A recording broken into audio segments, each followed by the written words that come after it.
Nous étions 7, ce 1er avril 2015, cimetière nord de Cahors, dont monsieur le maire, monsieur Roumégou, qui n'était plus élu du département depuis quelques heures, qui avait perdu aux élections départementales,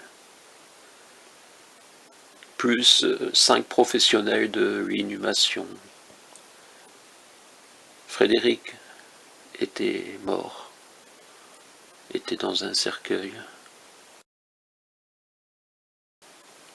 1972, 2005, 42 ans, 42 ans et demi. On se connaissait depuis peu, depuis son envie d'être candidat au municipal 2014 à Cahors. J'avais alors sollicité l'ensemble des candidats potentiels à la conduite d'une liste. Tous n'avaient pas répondu, Frédéric oui.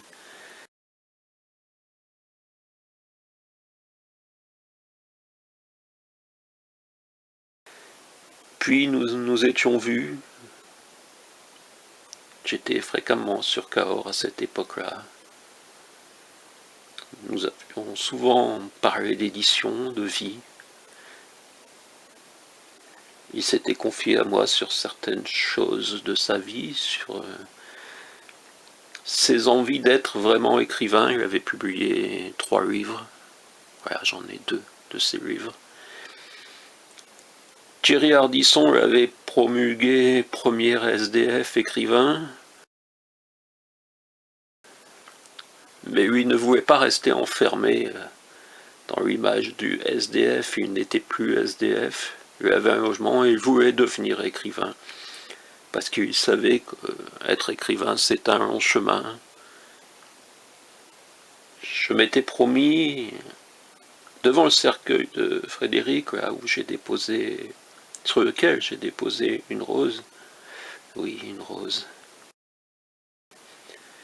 d'écrire un livre sur sa vie, sur ce que j'en sais. J'étais un des rares à avoir son dernier numéro de portable. On devait se voir plus, on se téléphonait parfois. 4 ans, et son inhumation a été prise en charge par la municipalité dans un carré du cimetière où les tombes sont attribuées pour 5 ans. Ce qui veut dire qu'en 2020, le 1er avril 2020, on pourrait nettoyer son corps. Bien sûr, les vieux morts doivent laisser la place aux jeunes, et il n'y a pas forcément de place dans les cimetières pour les riches. Pourquoi lui, parmi les pauvres, serait sorti du lot, ne serait pas viré? Pourquoi? Pourquoi une rue à son nom? Pour l'instant, il n'y en a pas. J'ai vu la difficulté quand on propose à une mairie le nom d'un écrivain pour une rue, avec Georges Coulonges, auquel mon cul Canquercy-Blanc a refusé, même que cette idée passe devant le conseil municipal, parce que le maire semble être gaulliste, et que l'auteur ne l'était pas. Oui, voilà, c'est un peu ces bassesses parfois qui nous dirigent.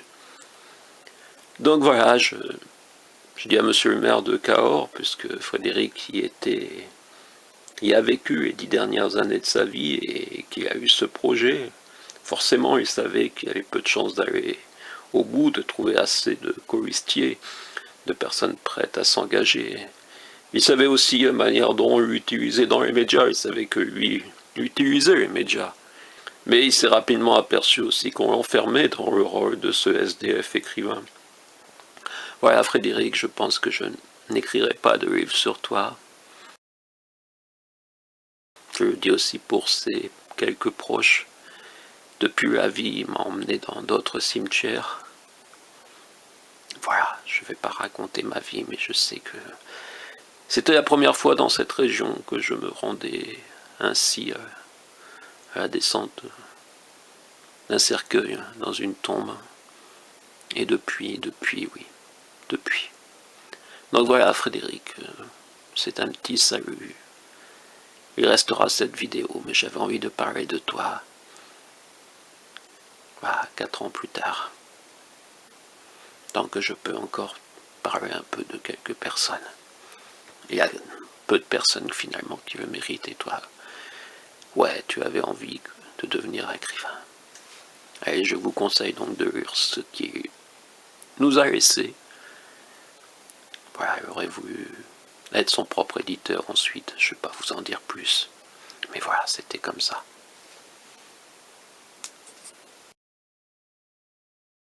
Le Quercy-Blanc en couleur, c'est le seul bouquin sur cette communauté du Quercy-Blanc.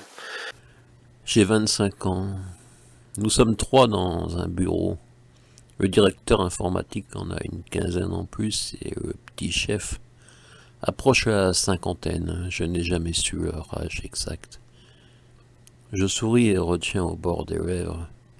Lire, écrire, faire l'amour. Il voulait bien m'accorder une dernière chance, eu égard à mes indéniables qualités. Oui, ça s'appelle un livre de merde. Et c'est signé Stéphane Ternoise. Et le département dans lequel je vis, connaissez-vous Limogne-en-Quercy et ses 5 monuments historiques? Ce sont 5 dolmens. Donc voilà. Cette question du pourquoi, comment devenir écrivain, d'être écrivain. La symphonie du hasard. Douglas Kennedy. Nina Bouraoui et moi. Elle est née en 1967, moi en 68. Les élus n'ont pas voulu donner de subventions. La démocratie, c'est quand il y a une majorité, bien, tout le monde s'incline sur la majorité. Voilà. Peut-être que l'année prochaine, si vous vous comportez de façon différente, dans vos paroles surtout. Voilà. Très important pour la démocratie, que moi je montre qu'effectivement il faut écouter, il faut échanger, il faut reconnaître. Et la démocratie, c'est pas simplement le vote, c'est la démocratie participative, la démocratie citoyenne, humaine, éditoriale même, que nous voyons aujourd'hui. La baguette magique et les philosophes, ou comment, au théâtre, mettre en scène Épicure et Sénèque. 4, 3, 2, 1, Paul Auster au 1, 2, 3, 4, la chaîne YouTube Ternoise. Et voilà, en ce 26 décembre 2018, je fais le rapprochement entre cette chaîne YouTube littéraire et le dernier roman de Paul Auster. À Cahors, 42 inscriptions au monument historique, et nous allons regarder ensemble ce bouquin si cette chatte nous le permet, ou alors pigeonnier lotois. En 2012, je m'étais dit que chaque année, je publierais un livre de ce genre avec mes photos de l'année et ce que j'ai appelé cahier de photographe 2. Bon, il fallait bien qu'un jour je vous le présente en vidéo également, ce bouquin sur la disparition d'un canton, mon cul, alors que